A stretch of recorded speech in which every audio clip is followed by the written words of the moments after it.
Nice to see so many old friends and new ones as well. Last year, I officially retired after a long career as a college professor. I taught economics and economic history. About 7 years ago, I began writing fiction. And this prompted one of my less respectful colleagues to look me in the eye and say, "What the hell's the difference? You've been writing about economics for over 40 years." What I thought I would do this evening is read from two different parts of this book, Whatever Happened to Our Dreams. I thought, first of all, I'd read something from the author's note at the beginning so that you'd have some idea of what follows. And then, secondly, I would read directly from one of the stories. The dreams of those who came of age during the second half of the 20th century were often filled with promise and hope. As time passed, and as is true in any era, optimistic aspirations repeatedly produced a mix of only partial fulfillment and ample disappointment. This collection of short stories looks beyond mere nostalgia for a past that may have existed before the world allegedly lost its compass. Each tale places fictional characters within familiar geographic locations among actual people during recognizable, occasionally even significant, historical events.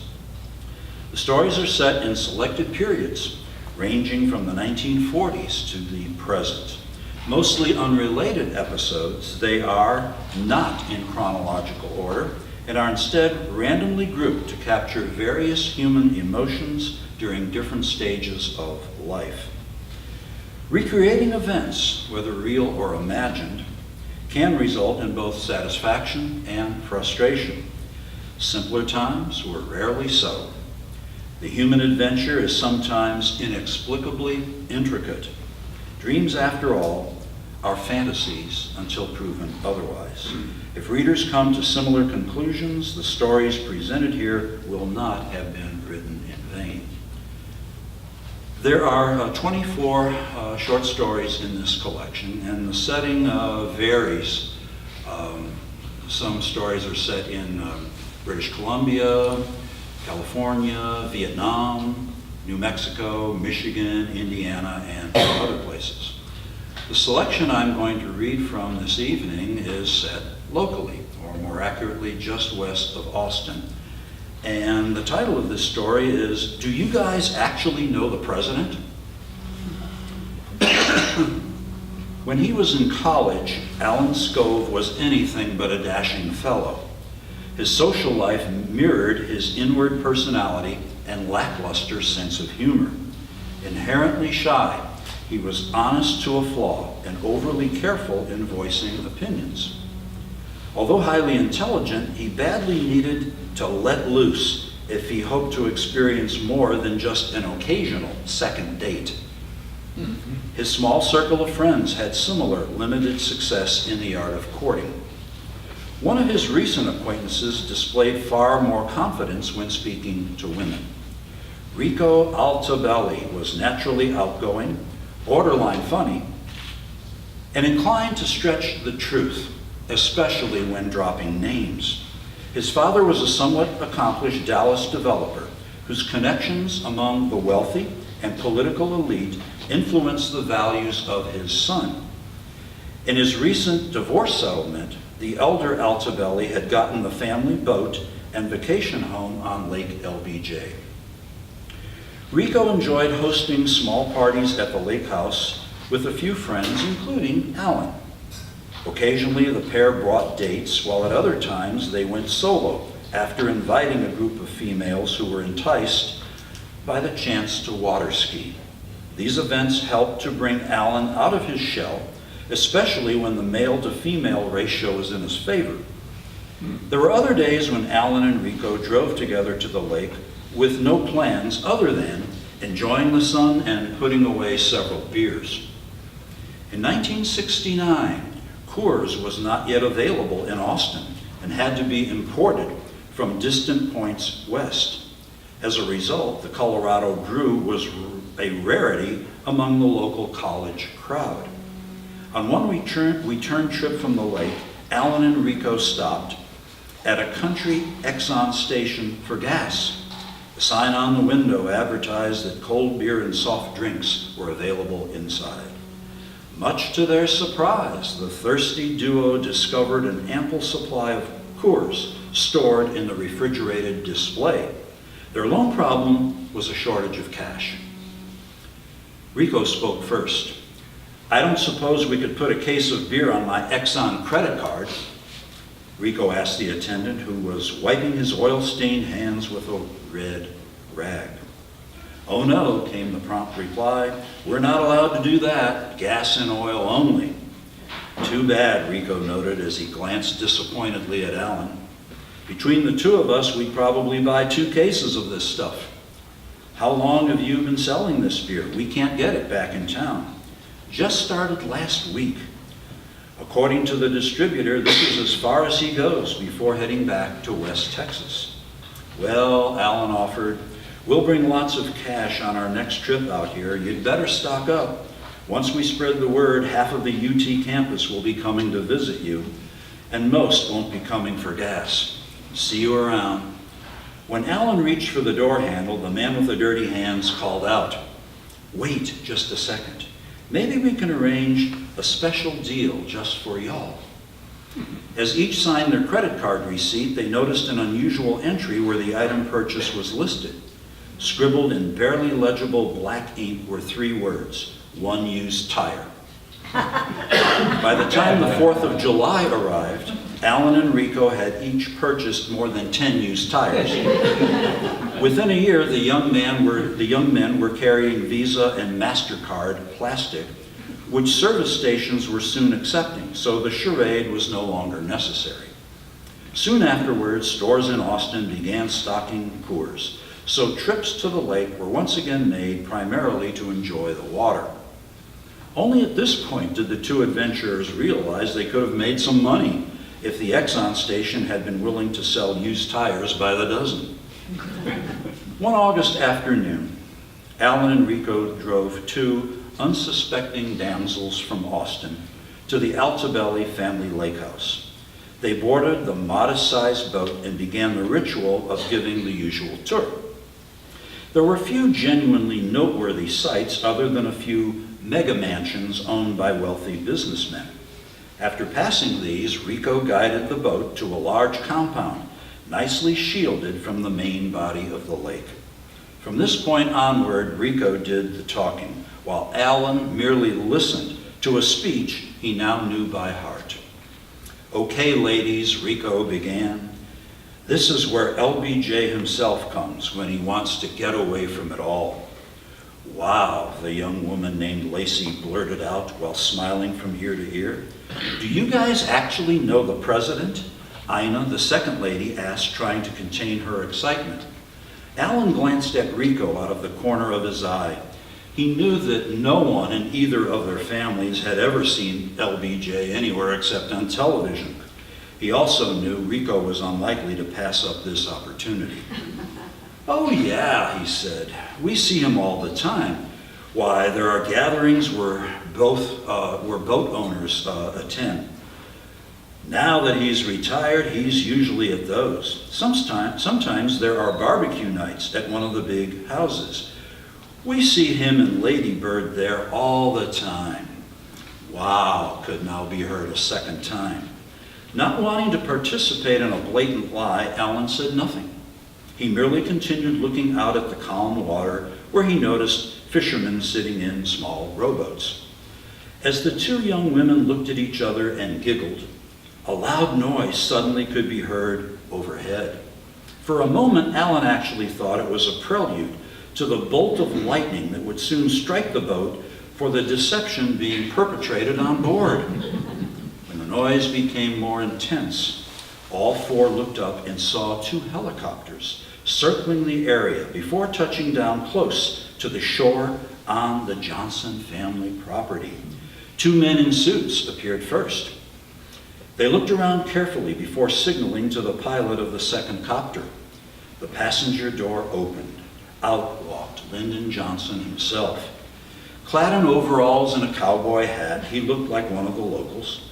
One of the Secret Service men stepped into a small boat and helped the former president climb aboard. After planting his large frame securely, LBJ reached for the fishing rod inside and examined it closely. The boat motored off, leaving the second member of the Secret Service to man a second boat alone. On its way toward the deep water, the first boat passed within 20 feet of the four onlookers, who stared with their mouths wide open. As the boat picked up speed, its famous passenger smiled, waved, and spoke.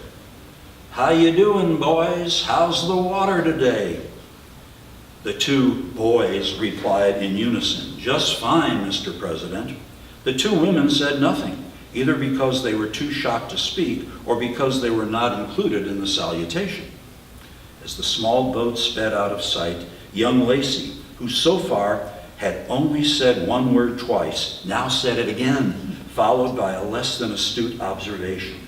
"Wow, you guys really do know the president." Rico grinned to himself before looking at the others. He then attempted to speak philosophically, if not entirely honestly. "How about that?" he said. "Good old LB in the flesh." Once again, he belatedly added.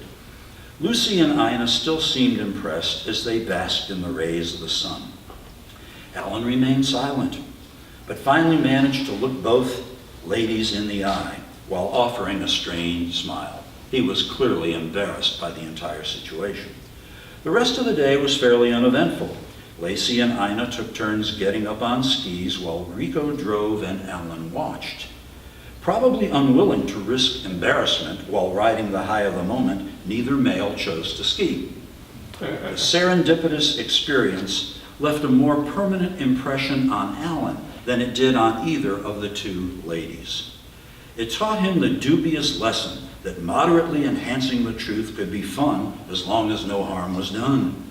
This was a story he would one day share with his wife and children, who would appreciate its rare and innocent coincidence.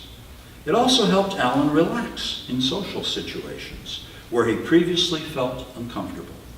Let things happen as they will and hope they work out was the parable he took from the day.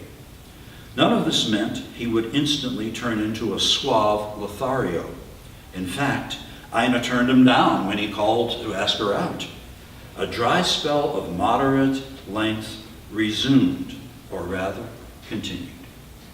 The remainder of the story chronicles many of Alan's exploits and the curious situations he found himself getting into, almost always unsuccessfully, although he eventually does meet a woman who really did know LBJ, and that leads to an interesting discussion.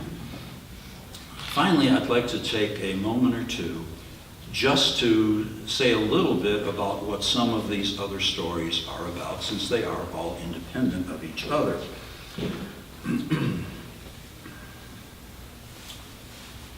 One of the ones I most enjoyed writing,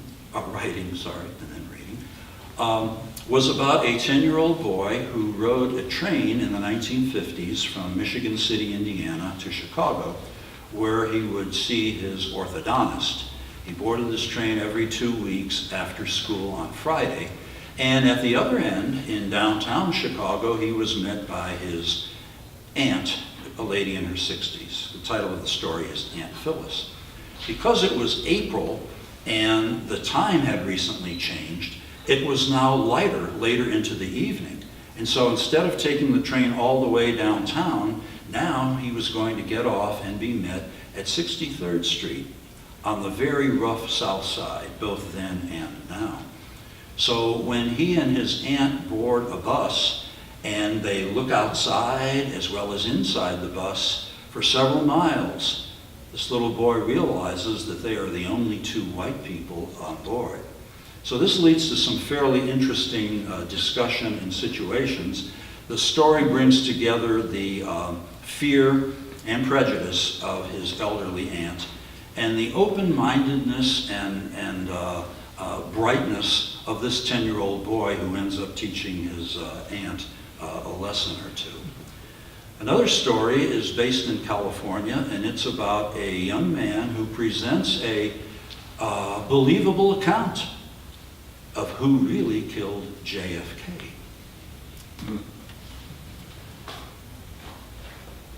Other stories vary in their approaches.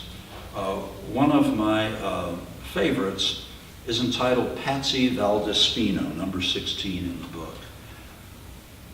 Patsy is a 17-year-old girl who runs away from home. This one is purely fictional, no experiences upon which this could have been based. And some years earlier, she and her family illegally crossed the border from Nogales, Sonora into Arizona and led a very difficult life on this side of the border. Matters become worse when her father is accidentally killed in a car accident. And so, desperate for money, her mother marries a man who promises to take care of all of them. Well, this man turns out to be less than an ideal husband and father. And so this is why Patsy runs away. She is found weeping in an alley in back of a restaurant in a small New Mexico town. And there, the manager of the restaurant and two of his waitresses befriend her and bring her back to what might be considered a normal life for an American teenager. Not to give too much away, but the story has a major surprise ending. And this is a trait I try to develop in a number of different stories. There's also,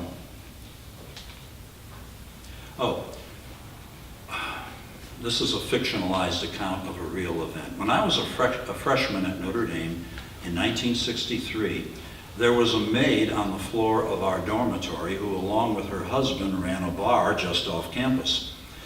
She was not beyond recruiting underage 17 and 18-year-olds to come to her establishment to be served beer without fear of a raid because she had a close friend on the South Bend police force.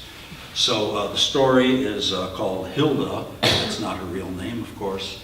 And it chronicles some of the interesting events that occur when inexperienced young boys are put into this position by someone who should have known better.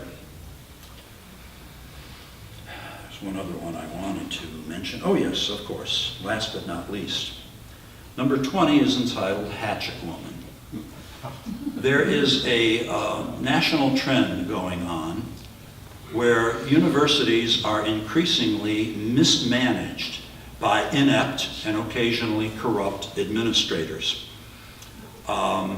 who fill the role of various vice presidents, deans, deanlets, and other such positions.